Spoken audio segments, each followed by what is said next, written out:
আসছি দেরি, ফাঁচাত করে বেরোতে লেট, বুঝতে পারলি?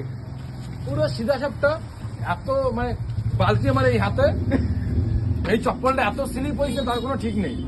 এবার আমি যাচ্ছি, আমাকে ওই জায়গাটা এরকম শাড়ি দিয়ে করা রয়েছে, ঠিক আছে? মানে আমার ধ্যান ধন কিছু নেই, আমার ধ্যান একটাই যাবে যে বাথরুমে বসতে হবে, ঠিক আছে? বালতি এই হাতে যাই পুরো 2 পা তুলে দিয়ে একদম হাড়াস করে।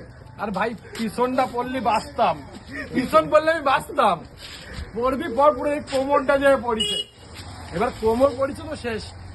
এবার গেছে লাংস বন্ধ হয়ে, মানে এই জায়গাটা পুরো বন্ধ হয়ে গেছে, মানে নিঃশ্বাস নিতে কষ্ট হচ্ছে। এবার আমি নিঃশ্বাস পর্যন্ত নিতে পারছি না। গালে পান ছিল নাকি আবার? না না, কিছু ছিল না। সিরিয়াস হয়ে গেছে।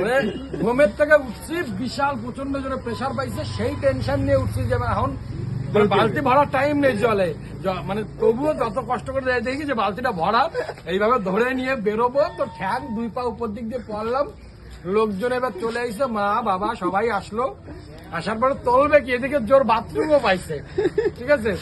তারপরে কোনো মতে যে বাথরুম করে বেরোয়, এবার উঠে আর দাঁড়াতে পারি না, কোমরের অবস্থা প্রচন্ড পরিমাণে খারাপ। এখন ঠিক আছে তো? এখন আমি প্রচন্ড পরিমাণে খারাপ আছি।